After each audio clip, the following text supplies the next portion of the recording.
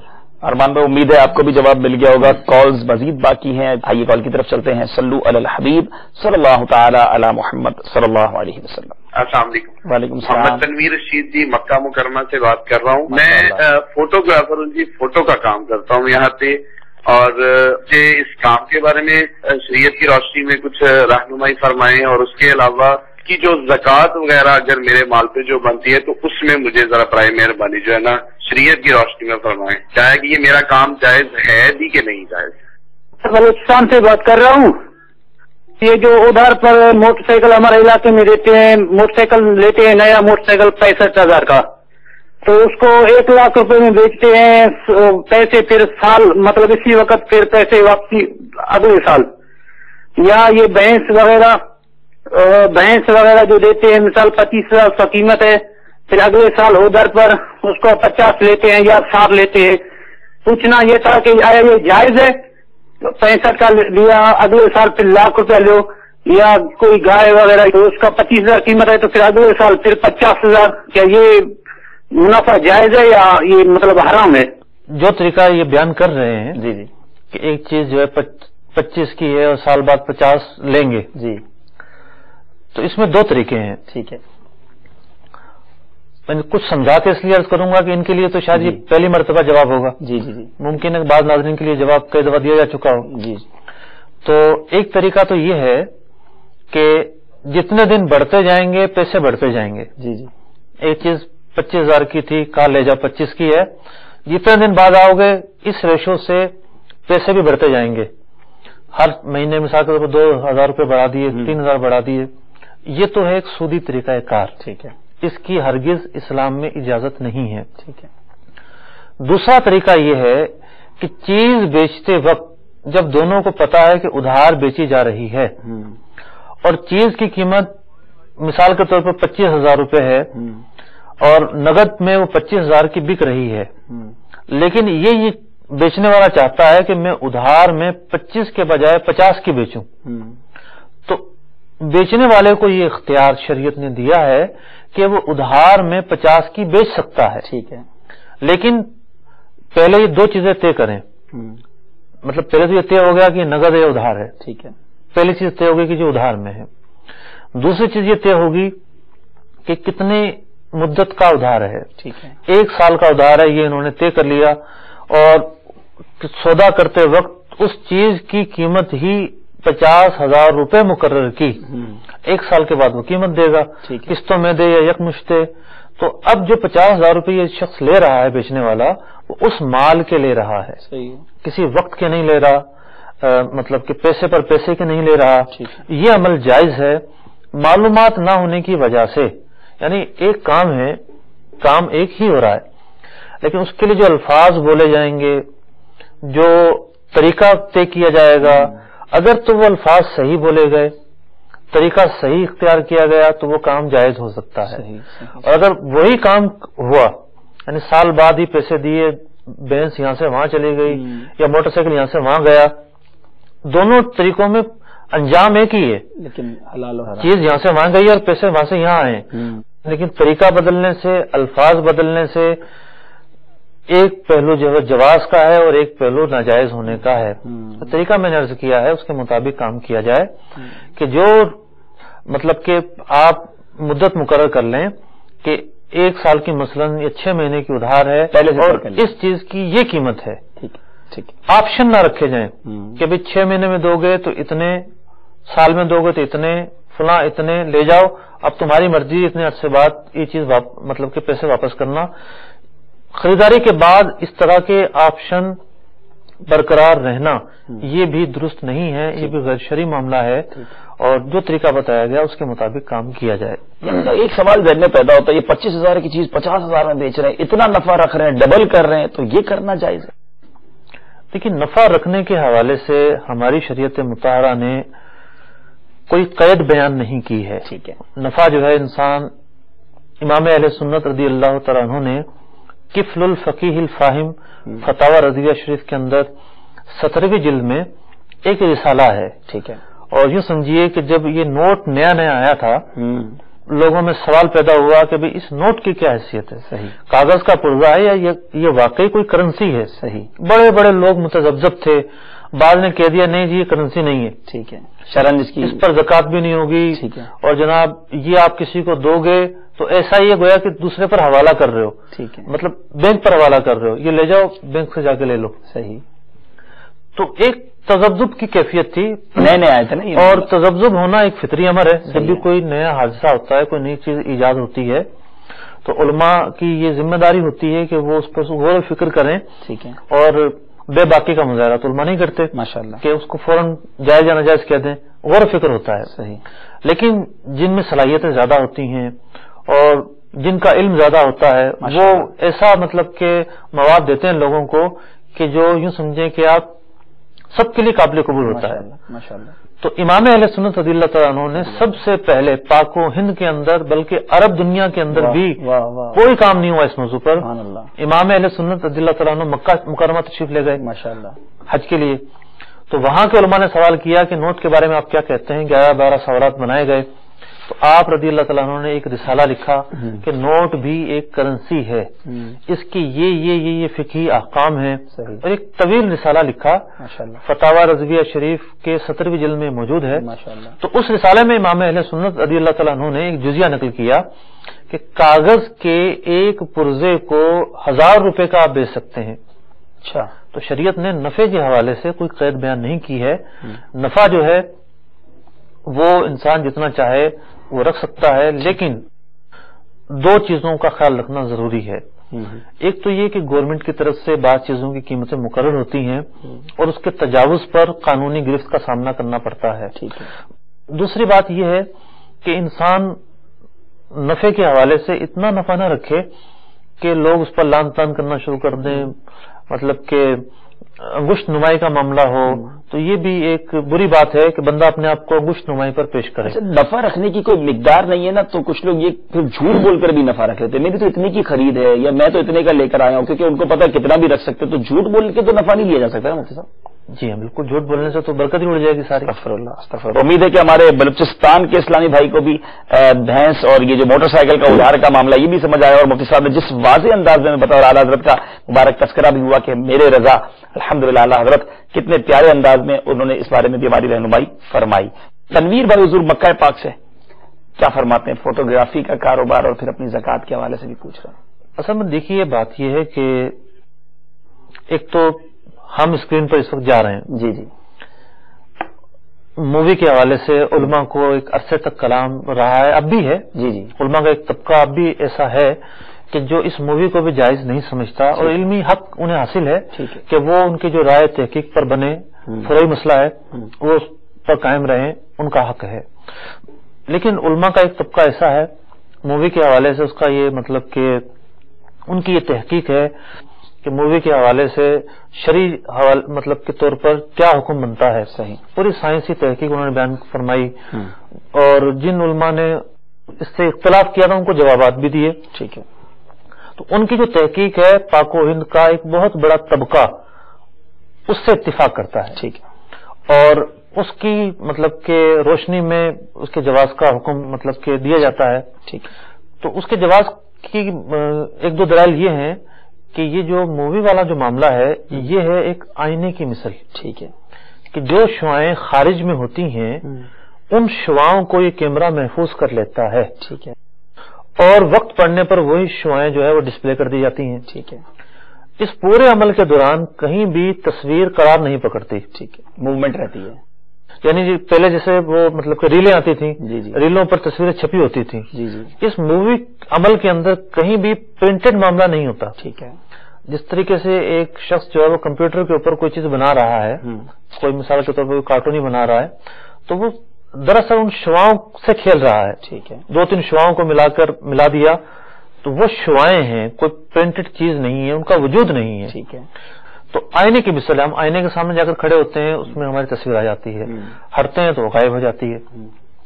تو مووی جو کیمرے ہیں، ڈیجیٹل جو کیمرے ہیں، ان کی مثال انہی آئینے کی مثل ہے، پانی میں آنے والے عکس کی طرح ہیں۔ تو ان سے تو مطلب کہ ہمارا دارالفتہ اہل سنت کا اتفاق ہے کہ مووی تو جائز ہے، لیکن جو تصویر ہے